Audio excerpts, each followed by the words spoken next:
Yeah, I think it all comes back to the idea that, the infrastructure in place for the 20th century climate, it needs to be fortified. That climate no longer exists, and the climate normals are shifting. So it's really adjusting, construction and building plans around new climate normals.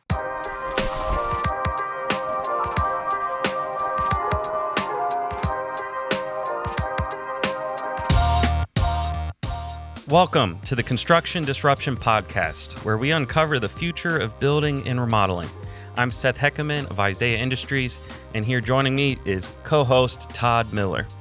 So perhaps the biggest topic in construction today is how to make buildings more resilient. And by that, we're talking about buildings that can better withstand all sorts of weather extremes, including wind, heat, rain, ice, and snow. We regularly attend various industry update meetings, and so much in recent years has been along the lines of research and building code changes.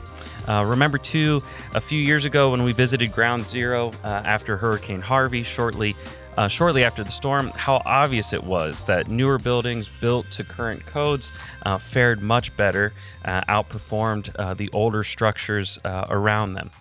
So because of this and other examples, year after year, Hurricane Ida has been a big topic of conversation around here as well this year.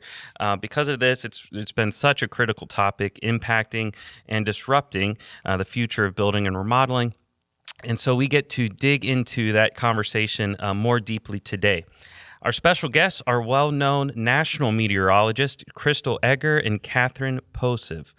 These two, in fact, are at the very top of the list of the 40 leading weather and climate voices to follow in 2022. So we feel very blessed to have them here to share with us today.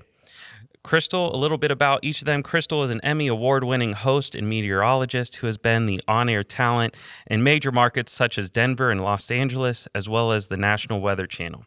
She is now president of Monarch Weather Consulting, a team of consulting meteorologists and data scientists who help businesses prepare for and react to weather and climate changes around the world.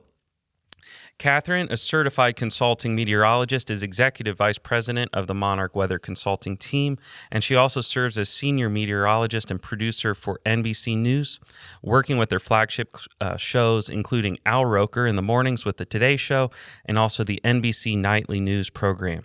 She has also worked in the past for the Weather Channel, and interestingly enough, Kathryn was born not too far from here, those of us recording Construction Disruption, in neighboring Dayton, Ohio. So Crystal and Kathryn, welcome to Construction Disruption. It's a real honor, and thank you so much for joining us. Thank you. It's an honor to be here. Yes, thank you for having us and my fellow Ohioans in the house. Yeah. Go Bucks. Go Bucks. There we go. That's right. And go Bengals coming up. And go Bengals. Yes, the Super Bowl just a couple days from now. Oh, that's true. Crystal is in San Diego, so we're covering both sides of the game. So we'll see. I'm having nightmares about Aaron Donald this week, so we'll see how it goes on Sunday afternoon. So you both have incredibly impressive backgrounds as meteorology experts and leaders. So may I ask you both to start here this conversation, what spurred your interest in weather patterns and forecasting? Sure, I'll kick it off. And speaking of Super Bowl, we know it's going to be a hot one here at SoFi Stadium in Los Angeles. I think, Kathryn, one of the hottest on record, possibly, if we get close to 90. So the forecast this morning had it being number 3 warmest. Wow. Yeah, it's been a nice warm stretch. It was only with you guys we would have learned that, so thank you. Yes, I believe in 1973, the Super Bowl was 84 degrees in Los Angeles, the last time Los Angeles hosted. So fun facts. Actually, Kathryn is full of weather tidbits. She's the tidbit queen, so we'll get a lot of that out of the discussion today. True. Sorry, we're off topic, but I did grow up here in Southern California, so I don't really have a wild, exciting weather story as to what got me involved in meteorology. I initially studied communications and dabbled in marketing and PR for a while. And then on a whim, I had a girlfriend who wanted to do a radio TV class. And we went at night to a city college to take this class. And we had our own news station called News Scene. And my professor had me do the weather a lot because I was comfortable with ad-libbing. We don't have a script. We really just have to chit-chat like this. And I loved that part of broadcasting. And she used to pull me aside and say, you should consider this. You seem comfortable. And I thought, well, I really need to know what I'm talking about if I'm going to do this. And I loved math and science. And so putting the puzzles together to tell a weather story was really challenging and exciting.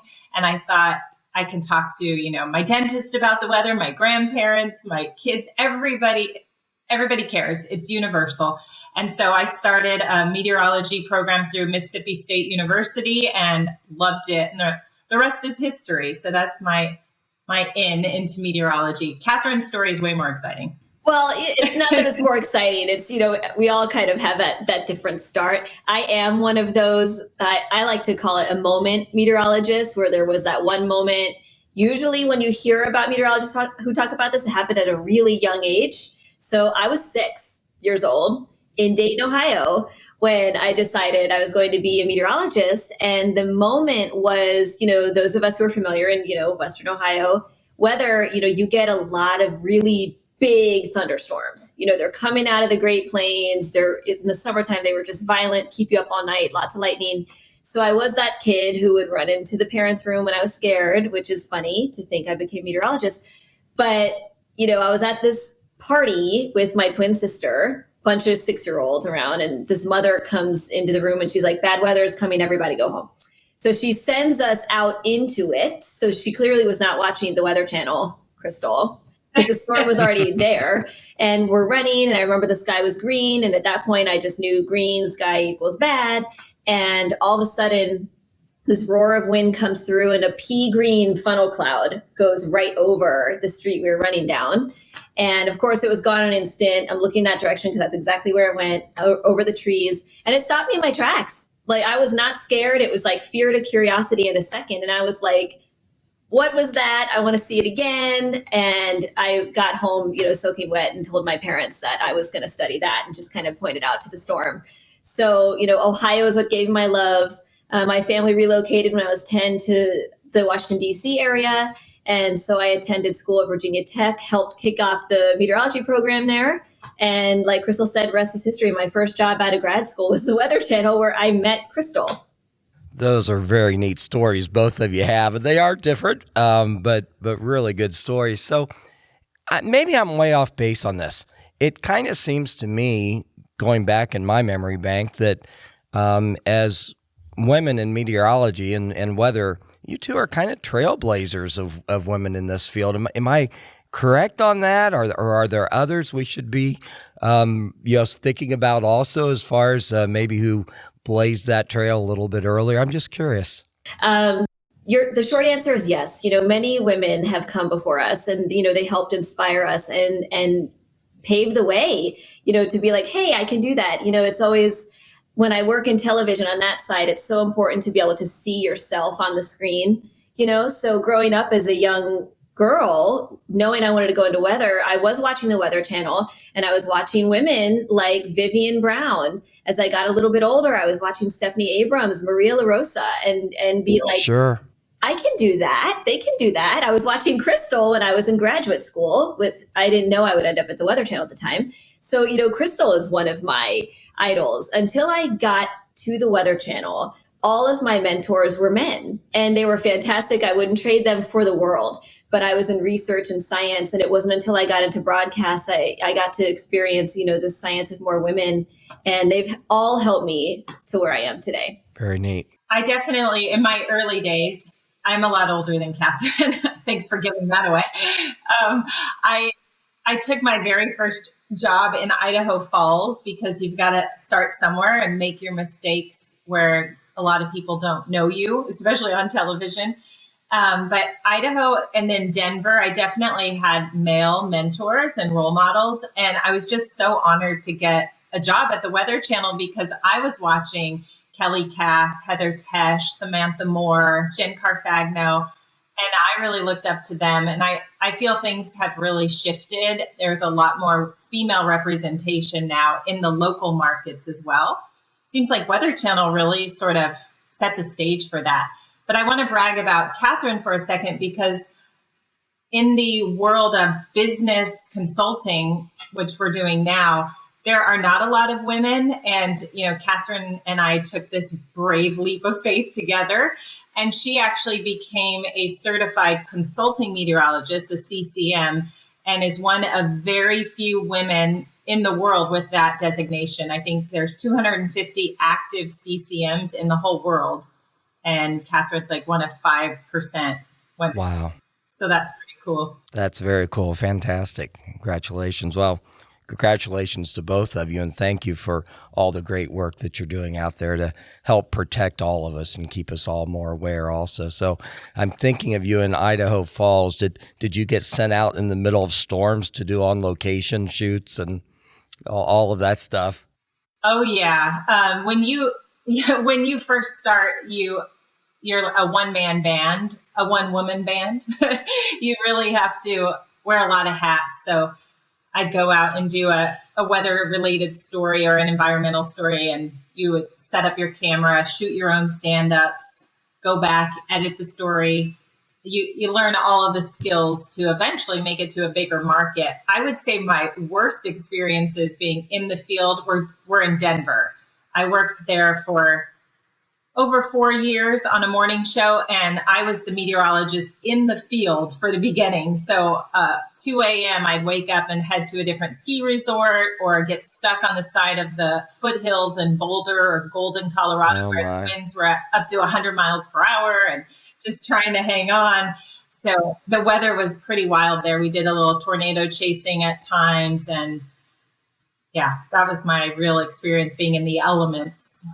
They can get some violent stuff in Denver, especially now in the summers. You hear about the hailstorms and all of that as well. So, Crystal, this is a little bit off topic, but I still have to ask. So, you are founder of A Sunny Space, which is a documentary and lifestyle video production company that focuses on telling the stories of trailblazing women and brands and how they're reshaping the world.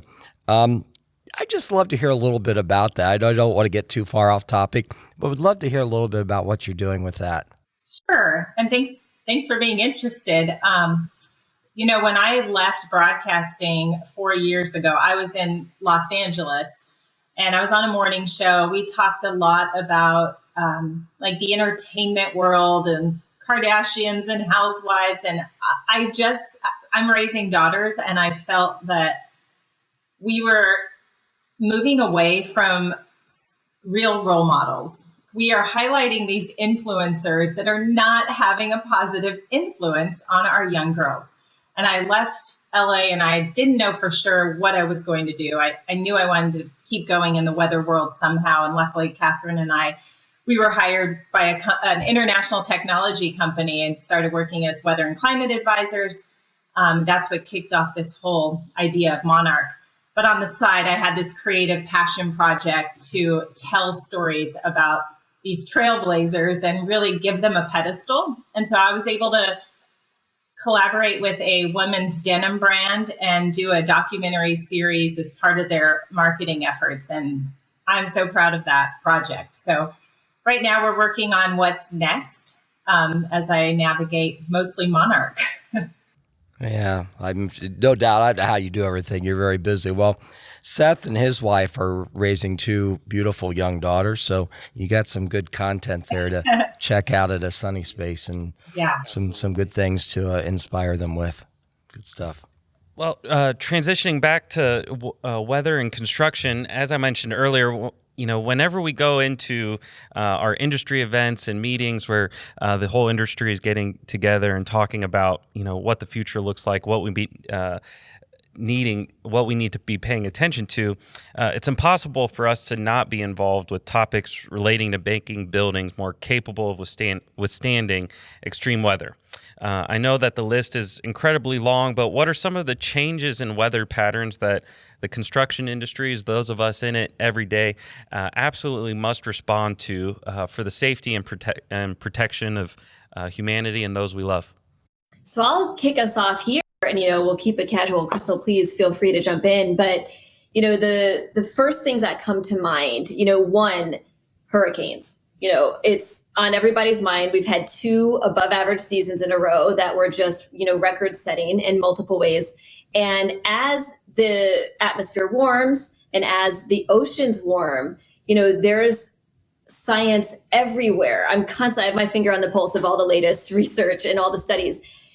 We're going to have more hurricanes that rapidly intensify right before they hit the coast. So that, leads to preparation issues, but also stronger hurricanes that are making landfall at higher intensities. Also, as waters warm and that warming water moves farther north with time, we are worried that, there could be the potential for more landfalling tropical cyclones at higher, north latitude cities like New York, like Boston, like Beijing, Tokyo in the Pacific. So, buildings in Florida are constructed to withstand tropical cyclone winds. Buildings in New Jersey and New York are not. And so, when Tropical Storm Isaias slammed the tri-state in 2020, we all saw the headlines of the extreme wind damage, and then the power outages that lasted for weeks. So that is one for sure. The tropical cyclones, we'll get into a little bit more, but Tornado Alley may be shifting east when we're talking about increased vulnerabilities there. And of course, wildfire seasons getting more intense and longer. Yeah, I think it all comes back to the idea that, the infrastructure in place for the 20th century, climate, really, it needs to be fortified. That climate no longer exists, because we always say that we don't like to turn people away and talk about global warming. It's more about our changing climate. Our climate has been changing for hundreds of thousands of years, and the climate normals are shifting, right? We had a fire yesterday here in Laguna Beach in February. We have record heat. We're flirting with red flag warnings. This was not the case when I was growing up. We had a well-defined fire season, and now if the ingredients are there, it can happen any time of year. So it's really adjusting, construction and building plans around new climate normals. That was certainly a loaded answer of plenty we have to be thinking about and worrying about, and covered every area of the country, right. Into that conversation. So, Kathryn, I'm curious. So that you talked about hurricanes coming in and that rapidly increasing before it hits the coast. So that's something new and unique. And how would you explain to a layman about why that is happening? It all has to do with the warming temperatures. So basically, the warm water, that's the fuel. A hurricane, for the engineers out there, a hurricane is a heat engine. So as long as it's kind of recycling all of that warm water, it's going to keep going. And, the warmer the water, the higher the echelon that storm can go in terms of wind speed. So, we're looking at all the data, decades and decades. And the trend line is doing this on the number of hurricanes that are rapidly intensifying. So it's interesting when you really break down the science, we can't yet say with high confidence that climate change or our changing climate equals more hurricanes. We can't yet say that. But what we can say is changing climate equals more rapidly intensifying hurricanes. So last year, at the risk of getting the stat slightly wrong, it was at one point 5 out of 6 of the hurricanes we had in 2021 all went through rapid intensification. Nearly every single one we saw did it. And quickly, the definition is a storm that basically increases in a certain level of wind speed within 24 hours. So that's how you define rapid intensification. But the problem is, as these waters warm, and it's happening at the coastlines, you look at the Gulf of Mexico and the warming trend in the Gulf of Mexico, these storms and these cyclones can just continue to increase in intensity, boom, until they hit the land. And we saw it with Laura. We saw it with Ida this year when it hit New Orleans. It's a major problem. And Kathryn, wouldn't you say that we are seeing the progression and track farther northward, maintaining tropical characteristics, which is why tri-state area would have significant flooding, because you don't just have an average nor'easter type event. It's actually tropical in nature, and that's just a tremendous amount of rainfall. So, that those New England states just got hit within the last week with a significant winter storm. I'm assuming this doesn't just apply to rainfall and what we think about hurricanes, but these winter storms as well be hitting, obviously they only hit in the north, but hitting more frequently and being more susceptible to those also. It seems counterintuitive, right, Kathryn? It's like, it's the idea of weather extremes, more available moisture for heavy rain events, but also for heavy snow events. And then, even what happened in Texas last February with the massive cold outbreak, that has to do with the changing jet stream. And Kathryn's really an expert on that if she wants to jump in. Yeah, I'm smiling because one of the best ways I can get people's attention lately to even listen, to a topic on climate change is when I say, did you know climate change can create bigger snowstorms? And they go, what? Right? Because everyone is like, I'm sure we've heard the jokes. I'm shoveling 6 inches of global warming off my sidewalk, right? And I'm like, yes, you are. Because like you said, just the same way that warm water can fuel a hurricane, warm water can fuel a nor'easter. And so all it takes is more water in the atmosphere. And if it's cold enough to be snow, think of it like a sponge that's wetter. So when you wring it out, more is going to come out and you can get more snow. That is pretty specific to the Northeast in terms of cities that are actually seeing an increase trend in snow with climate change. But that's happening right now and we're seeing it. And then, to Crystal's point about the cold outbreak in Texas, that's another thing where as the Arctic gets warmer, cold outbreaks will get colder, and you kind of have to let that sink in. And again, you're like, how? Well, when you're warming at the poles, it's disrupting the polar vortex. And we've all heard that term. We love bringing it up every winter. It's basically a vortex that holds the cold air bottled up at the poles, both of them. And when you have Arctic warming, it weakens it. And so the lobes can break down and they can make it all the way down to southern Texas. So those types of cold outbreaks at farther south latitudes are likely to become more common because of the warming atmosphere. Interesting. Thank you for all of that. And thanks for bringing up the Texas storm, because that was in our list of questions, because last year we viewed it as, such a freak fluke occurrence. And then just, again, within the last couple of weeks, they had another cold outbreak. And all of a sudden we're talking about, walls that aren't insulated around water pipes and things that then start impacting us in construction, having great, those homeowners being greatly susceptible to the negative effects of that. So in reading ahead and doing some research on Monarch and what the work you all are doing, read something that I had not thought about before, and that was how changing weather patterns are impacting pollen counts and perhaps even types of pollen in certain areas. Can you tell us a little bit more about that? And do you think that has an impact on the need for indoor air quality purification, how that then crosses over and impacts those of us in construction? Sure, I'll take this. I'm actually moderating a webinar around this topic next week because we supply wildfire smoke data to an allergy and asthma app called Daily Breath. And one of the topics right now is really like, how do we understand our changing climate and how it relates to respiratory health? And certainly if we're seeing warmer temperatures, our seasons are shifting and we're actually noticing longer allergy seasons. And then on top of that, with more days above freezing, that creates a longer growing season, which in turn affects the onset of allergy season. There's the idea that having more heating is going to increase ground level ozone. We know that for sure. And that can lead to respiratory issues. And then all this talk we've already done about warming ocean temperatures and how we're getting more evaporation in the atmosphere and heavy rain events. And that can also lead to more algae bloom, concerns about mold. Microorganisms can grow more efficiently in those environments. So you've also got the wildfire threat and wildfire smoke and how that impacts air quality. So certainly I think the need for indoor air quality and purification is vital as we monitor these changes. Sounds very doom and gloom, doesn't it? I have a husband with asthma, and we take it very seriously. If there's a wildfire in the area, just doing everything we can to protect his respiratory health. Sure. And Kathryn, like you said earlier, those fires are becoming more and more common.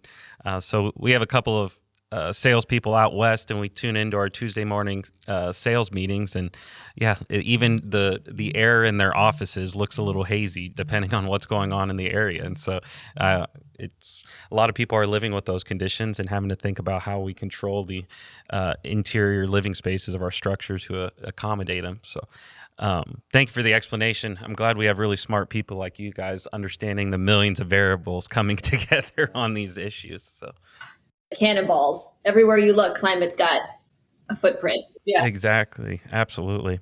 Yeah, we always joke that it's like job security for us because the weather is ever changing. The climate is such a hot topic right now. And of course, we're so passionate about what we can do to help, and especially in the environmental health space. So we love what we're doing. It's nice talking with you two, and you kind of clarified it and tried to position early on, not making this a partisan or hot topic issue, but looking at the realities of what we think the bigger picture is ultimately. There's still considerations to be made currently. So thank you. When we think about changes in weather patterns, we often think about coastal areas and other areas that were already at risk, but really there are impacts in other geographic areas. Kathryn, you talked about Tornado Alley and how that's shifting to new areas. So what can you tell us about those? Yes, this is another one that's not so, intuitive until you start to think about it. And then it gets, a little worrisome. So, I mentioned my love for weather came from a severe storm. And so my niche even now it's tornadoes and severe weather. And I go out to the Great Plains every year and I chase storms and I chase tornadoes. And, the Great Plains they've been Tornado Alley, for a reason. It's where all of the ingredients come together to form a tornado. And why it's, safe, I use that, with air quotes, safe to go out and chase there is because it's flat. It's open. You have great visibility. It's a lot of, farmland and not as high of a population. And what I'm getting at there is now research is showing that with our changing climate, Tornado Alley is shifting east, more into the Mississippi Valley, into the southeast, parts of the Ohio River Valley. And, what happens when you get that is, you have higher population centers there. You have worse visibility, hills, trees, those of us who, have been through those regions. And you have a higher instance, or I should say density of mobile home construction, to get to this construction angle. And, that really, really worries us because, again, if you've got more mobile homes out there and places that, don't have automatic storm shelters, a lot of places that may not have basements, to be able to get people out of harm's way if, tornado frequency is increasing farther east. And we just saw it happen. Crystal, you'll hear Crystal and I bring up constant current events of the December tornadoes in Kentucky, the Mayfield, Kentucky EF4 tornado. It also hit Dawson Springs. Bowling Green was hit by a tornado. You were seeing the climate influence there in a nutshell, that it happened in December when more winter tornadoes will be more common as well. And then in the zone, which is exactly where we expect to see that shift happen. Wow. No, certainly remember the Kentucky tornadoes so recently. Those of us here in West Central Ohio, the Memorial Day tornadoes, just, the springtime when you expect it a little bit more, right. But certainly those type of storms are top of mind also. Let's switch gears a little bit, talk specifically about fire for a moment, which has been top of mind for a lot of us in construction here in the last couple years, because we've fielded a ton of calls from architects, builders, and property owners working to rebuild after the devastating Northern California fires from a few years ago. Being so devastating that rebuilding is going on still a few years later. And of course, there have been fires in countless other areas as well. Many of those are in areas where folks are wanting to build closer to nature, also, which is driving them closer to where the fires are going to be. What can you tell us about wildfires, what those causes are, how it relates to climate, and what else do we need to be thinking about? Wow. Yeah, I know, Kathryn, you have some great stats here, so I want you to chime in too. But I would say that being here on the West Coast, of course, we're seeing longer, more intense wildfire seasons. I talked earlier about there not really being a definition to the fire season. We've had fires this week here in February. What happened in Colorado, building, they call it an urban firestorm, Kathryn? Yes. Building in such a vulnerable area up against the foothills and then going through extreme drought and having a significant wind event come along during the month of December. It's really unheard of, but that was the case with the Colorado fire. And as you know, those homes were completely destroyed. So I think understanding climate-related risk is critical. One way to go about the building process, too, is just to have meteorologists assisting with better planning of project activity. That can certainly help and improve efficiencies, but really knowing what you're up against to make sure there's a fire mitigation plan with the landscaping. And we're not experts in building material by any means, but a lot of these areas we're building into are just extremely vulnerable to fires. So I think we need to understand that first and foremost. Yeah, that wildland urban interface zone is getting very crowded and, crowded with buildings. And you mentioned it, Crystal just mentioned it, that we're just building in these transition zones that are meant to separate wilderness from, urban areas. So, they're meant to burn. They've been burning for, hundreds, thousands, millions of years, and they'll continue to burn. And I looked up this stat for this podcast to make sure I got it right. You mentioned the wildfires in California a few years ago. So of the top 20 most destructive wildfires in California history, the metric is buildings destroyed. 17 out of the top 20 have all occurred since 2000. And if you break it down even more, 13 of the top 20 since 2015. And, that's a little bit more recent memory for us.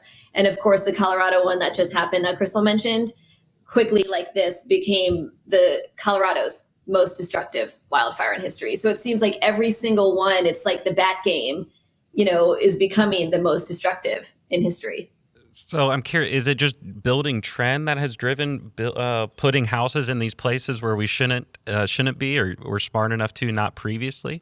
Or did codes change? I don't know. I don't know what the question is there. I think a lot of it has to do with population expansion and a lot of people wanting to get out of the city and live in those more wilderness type areas, especially in the wake of the pandemic. I know this idea of working from home has opened up more possibility to be outside the city, wouldn't you say? It's a good point. Yeah, absolutely. We talk about fire. On the other end of that, we've already talked a little bit about ice. And, we go back again to the Texas situation a year ago, and homes certainly weren't built and prepared for that. And really, I don't see a lot of change yet in the building codes to encourage homes in those areas to be more resilient when it comes to cold.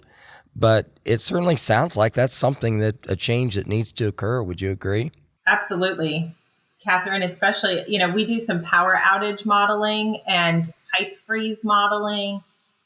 And I just think it's important for construction engineers, builders, property insurance folks to really understand what's at risk with these changing climate normals so that they can better prepare the buildings going forward.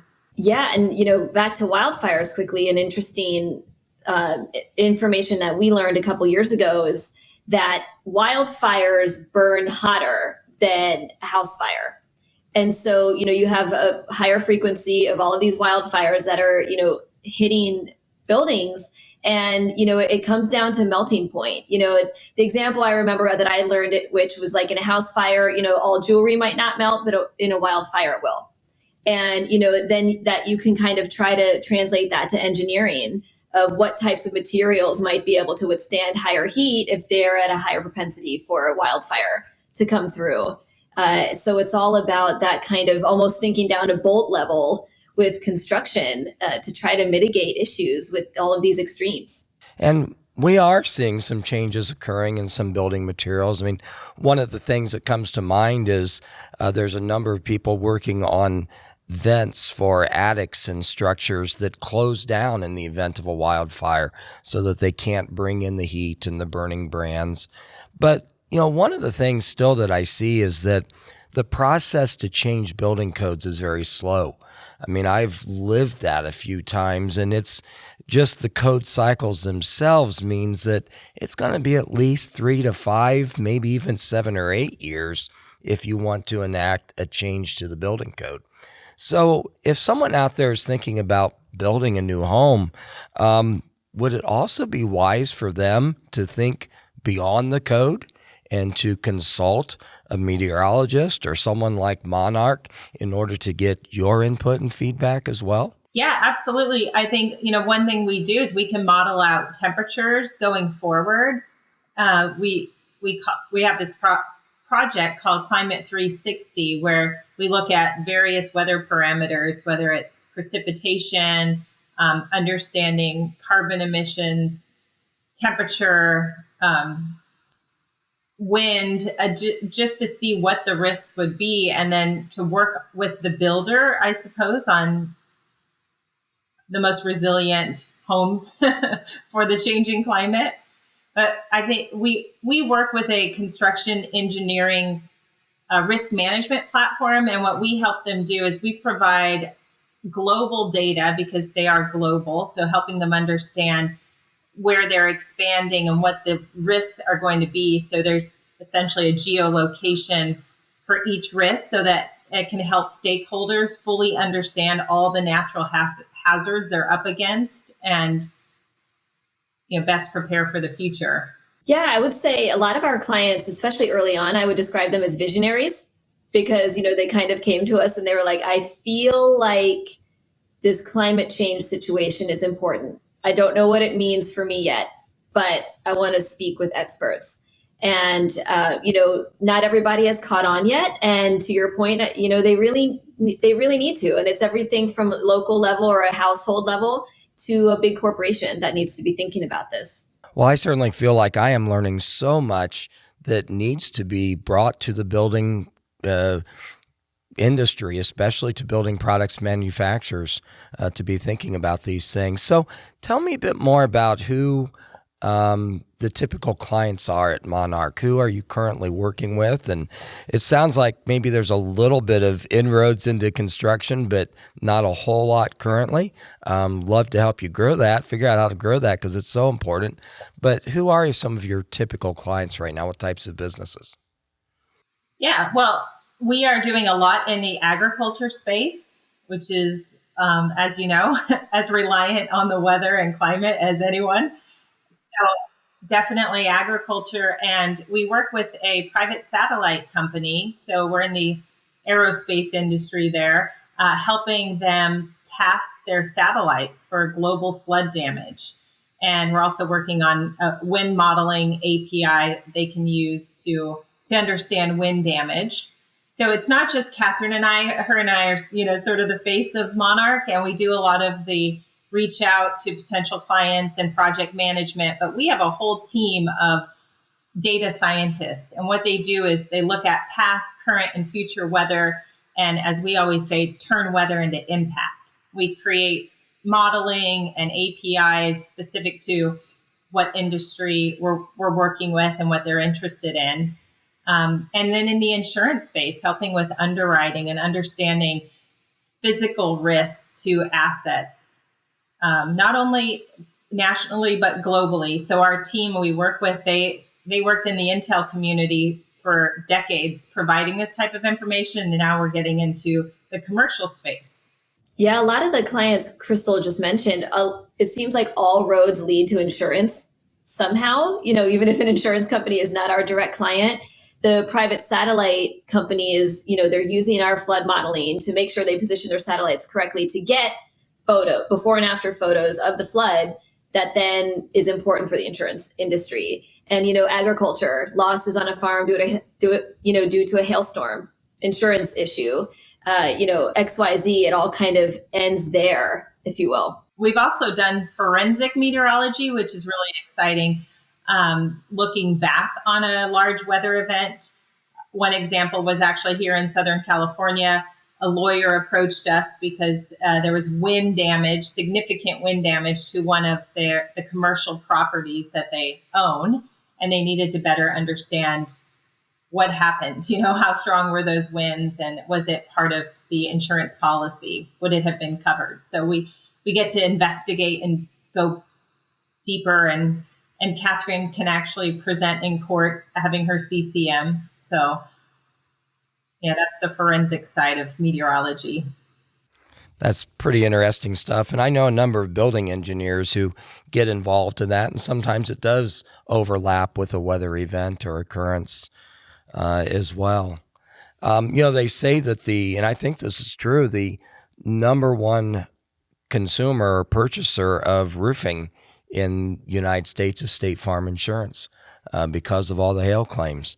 So there's so much tie-in here, obviously, between construction and weather. Now, of course, as you said, you're not construction experts, but just as you look at what's happening, you think about it, are there any particular building materials that come to mind for you that, gee whiz, I'd be avoiding that, or I'd be thinking about ways to fortify or shore up this area of the structure? I guess it's geographically driven to some degree. That's a good question. I'll jump in quickly just because my brain, as a tornado researcher and a tornado chaser, it goes back to mobile homes. I realize that's not like a single material, but mobile homes, they scare me everywhere I go. And tornadoes get a lot of attention, because of the destruction and what they look like, of course. But as we get more extremes, we're going to get more just kind of large scale wind events, and windstorms, like what happened in Colorado, for example. And those are going to turn over mobile homes. So it's just, all of these extremes are going to put anyone, who lives in one at risk from, any type of, whether it be even flood, a tropical system. It's going to turn one of those right over. I have a comment there too when it comes to energy efficiency and air conditioning, for example.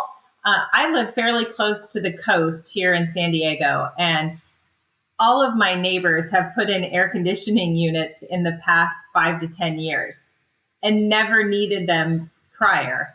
So we're not only has the climate normals shifted with the high temperature, but even we're experiencing more humidity because of the evaporation happening with the warming ocean waters. So overnight temperatures are more uncomfortable. If you have a 2-story home, it can be brutal sleeping upstairs at night without air conditioning. So I've seen a big movement in air conditioning units in these coastal areas. One of the topics we've also talked about here on construction disruption is off-site construction. And off-site construction doesn't necessarily mean the mobile homes anymore. And, you're right. Here in the Midwest, there's always this statement, why are mobile homes always magnets for tornadoes? And in reality, that isn't the case. It's just they're not built to withstand them. So if they do get hit, the results are devastating. But, one of the things that they are talking a lot about on the new face of off-site construction today is the buildings are actually more resilient, they feel, than field-built buildings in some cases. So there may be some hope there. But again, a lot of it comes down to affecting changes in the building codes to be able to withstand this. I love the name of your podcast, Construction Disruption. I think a lot of that would have to do with the weather. But what are you guys up against right now with supply chain disruption, and how is that impacting your industry? I'm still waiting on an extra room we were supposed to get 7 months ago. Oh, yeah. A pre-manufactured room. Yeah, you may be waiting another 7 months is the answer. Yeah, it's converging of so many different variables, kind of similar to all the different variables we're talking about here, but it has certainly turned things upside down, whether it's on the import side of lead times being 6 weeks and now being 26 weeks and costs being multiplied that much. COVID certainly did a number on so much of domestic production and manufacturing also that just really pinch supply, demand didn't slow down. So all of a sudden it's backed up in a hole that it's going to take years to dig out of. So, but the cold snap, we were talking about Texas earlier. Some of these disruptions date back to that winter storm a year ago of chemical plants that, were shut down for a week and, with all that ice, and, COVID came afterwards and made it even worse. But these events certainly have an impact on the economy as a whole, much further than the immediate area that they hit, no question. What was the lead time on that forecast, Kathryn? I'm sure you were very involved with NBC. Oh, yeah. I mean, it was several days in advance. I do remember seeing, obviously our certainty in a forecast gets lower with time out, but I remember seeing a climate prediction center outlook. They go they could go anything from 6 to 14 days out to a month to 2 months. And they started showing that blue, they only do above or below average temperature is kind of what they're guessing. So it was starting to show up, probably a few weeks, and not maybe more than that off the top of my head, but there was lead time. Now, did it again hit that upper limit of every extreme? Yes. At some point we can do our best with forecasting, but one thing that I keep running into in all the research I'm constantly reading is we'll have an extreme event happen and we'll look at the data and we'll say, oh no, our climate models are not keeping up with these events. Like they're projecting rainfall, rates to increase, but rainfall rates are increasing more than the models are projecting. So the climate is outpacing our best modeling techniques in many realms right now, which is very worrisome. As we've been sitting here talking about, one additional question I realized this is the perfect place for me to ask. I guess a couple years ago it was a big event around here was the deracho in Iowa that came through. So I finally get to ask someone that knows how to pronounce it on whether I've been pronouncing it right for the last 2 years. So how do you say it? You're right, deracho. Deracho. Yeah. Okay, so what in the world is that, and are there more of those storms going to be coming? Yes. So first question, a derecho, it's, we all know, we hear the word line of storms or a squall line, which is just a linear, line of storms that's charging, usually east. I describe derechos as a squall line on steroids. It's bigger, it's moving faster, and it's a lot stronger than your typical squall line. So, there's official definitions out there. Meteorologists fight about them all the time because we like our definitions and then they change. But the one that I was taught is you have to have, it's usually, charging at a distance of, it's over 100 miles long and it's producing 75 mile an hour, or we call them hurricane force wind gusts along the way. So, again, that's upper echelon, 75 plus miles an hour. These things produce, over 100 mile an hour wind gusts. And now that's the easy question of what is a derecho. The hard question is, will they become more common with climate change? Short answer, no. When you're talking about, other than that geographic shift, the spatial shift we talked about with tornadoes, we can't say, changing climate equals more tornadoes. And, when you're talking about tornadoes, small scale derechos, all that stuff, it's the type of weather we have the least confidence in connecting to climate change right now.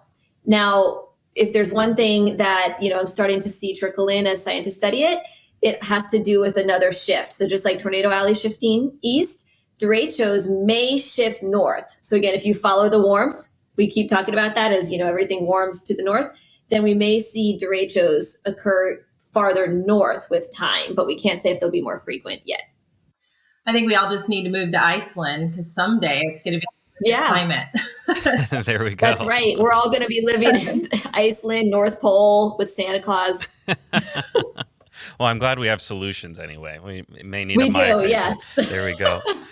Well, thank you. This has been incredibly interesting and just, so great to know that there's people out there who understand these things, and then there's opportunities to bridge these gaps between industries and understand how we can all work together to solve big problems that we have no choice other than to solve. So thank you so much. We're nearing the end of our time here today. Before we do wrap up, need to ask you if you two are willing to participate in our rapid fire question round. So it is something a little more lighthearted that we like to wrap up here, let folks get to know you just a little bit more. Only commitment, there's 7 questions. You commit to providing an answer for each one. So Crystal and Kathryn, are you up to rapid fire questions? Yes. Been nervous about this all day, but yes. There we go. Nothing to be nervous about. So Todd very much enjoys putting these questions together. So we'll see what he came up with for today. So, he's starting it out with an easy one. We'll alternate asking these. But first question, what's your favorite food? Tacos. Oh, gosh, I was going to say Mexican. So anything Mexican. That makes 3 of us. Awesome. All right. Favorite place in the world? Switzerland. Ooh, good answer, Crystal. Well, my husband's Swiss. We got to spend time there a couple summers ago. Definitely Switzerland. Mine is not that exotic. Atlanta. I loved living in Atlanta, my time there. Very neat. Not quite as exotic, but good answer. Not at all. To get you to a remote island or something. Yes, sounds great. So I was going to guess like Oklahoma in the middle of a tornado or something, but that would have been my guess. My second answer would be Guyman, Oklahoma. I don't know how many people listening even know where that is, but that's my favorite plains town. Wow. Need to check that out, learn more. So if you have siblings, where do you fall age-wise amongst them? I'm the baby. Middle. Any upgrades that you made to your home office recently, perhaps related to the whole work from home thing, but any upgrades you've made that you think are cool?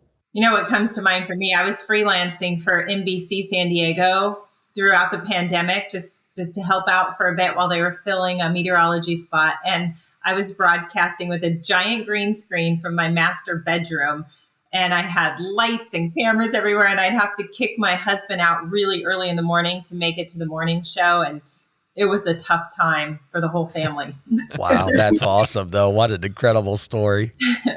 Good stuff. Crystal has me beat. Mine's also on the broadcast side that work from home. I had all my producer equipment, like a little home production studio, but I left New York and went to spend the time with my parents. So I was producing the Today Show from my childhood bedroom, which was, very, and then I'd go down to the kitchen to get more coffee and my mother was watching GMA. So, we a lot of this going on. Great stories. Thank you. Who in life has inspired you the most? I thought these were going to be easy questions, like favorite food. Go ahead, Crystal. It's funny. I wanted to say Kathryn, and I will say Kathryn because she's kept me going on this journey. Kathryn and my oldest daughter, Selah, she was born 1 pound, 14 ounces, and she's now in junior high. And, she's defied all the odds against her. And every time things get tough, I just think about where we were at one point and how far we've all come. And I know that it's all going to work out. Oh, well, I'll also say Crystal, especially since I was watching you while I was in grad school. And Crystal's not that much older than me, just so everybody knows, so I don't get yelled at later. And then the second one would probably be my twin sister. She is a little older than me, but we've been through a lot, starting from when we were babies. And that's a whole long story for another day. But she is my biggest cheerleader, my biggest advocate. We are in a healthy competition who's going to be the breadwinner twin. It just means you buy all the dinners when we're together. But we just constantly encourage each other to be better, and do better in life. Those are both incredible answers. Great. So 2 more questions. One of them is going to take a little bit of thought. I'll hit you with that one the next, and the other one after that shouldn't take too much thought. Worst piece of advice you've ever received? I had something come to mind, so I'll let you think, Kathryn. One of my least favorite sayings, and I don't know if it's considered as advice, but like, it is what it is. I just hate when people say that. It is what it is. I'm like, no, you can make it different. You can make it better. It isn't just what it is. That's good. I've caught myself saying that. That's good. I like to say, I'm like eternally optimistic. So always like the best is yet to come. So I like that kind of advice.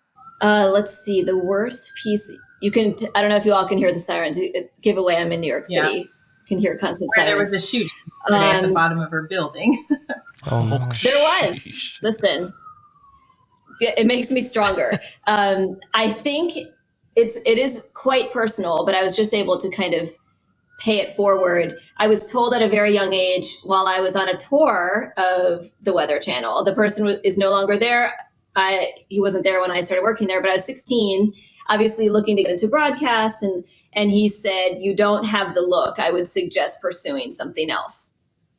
Oh my goodness. Obviously, I didn't listen, right? And I was very lucky. About a month ago, I was speaking to a bunch of students with my mentor at Virginia Tech, and he asked me to stay behind and speak to a certain student.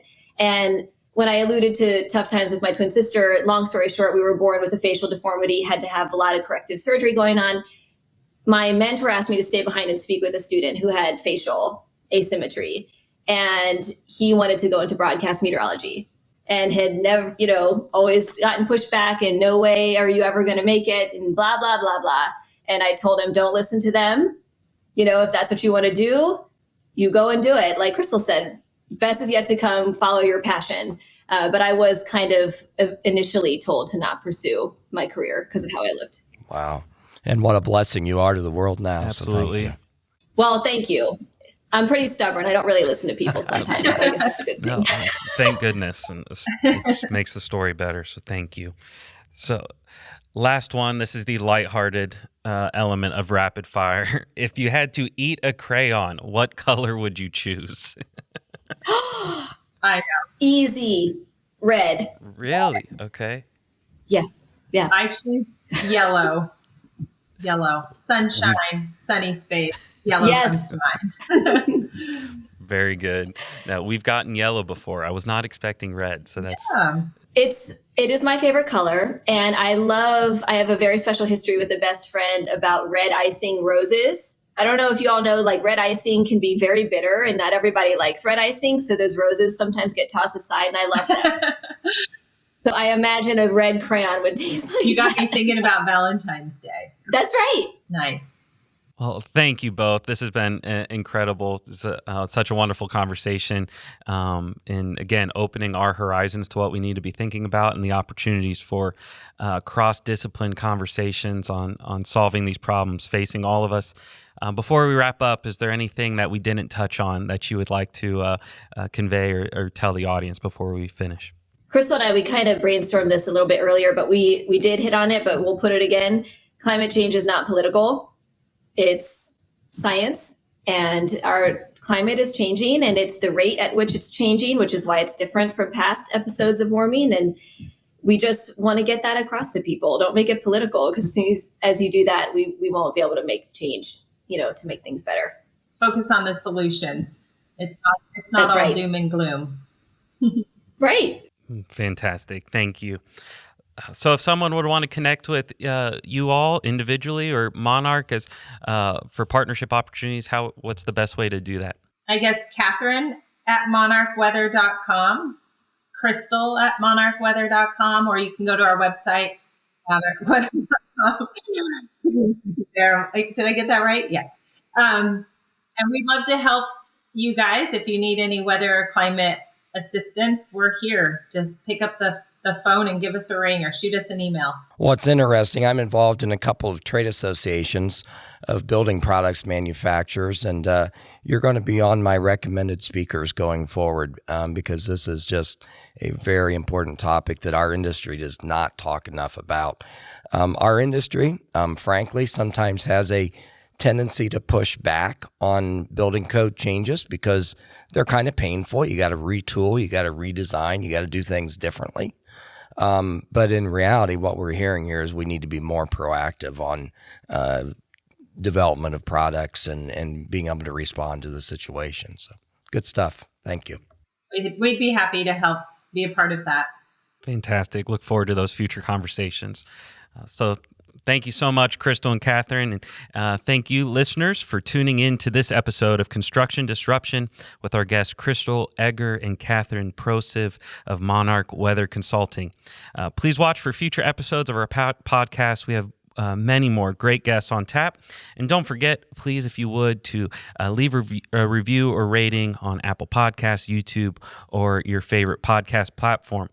Until then, change the world for someone, make them smile, encourage them. Two of the most powerful things we can do. God bless. Take care. We'll see you next time for the next episode of Construction Disruption.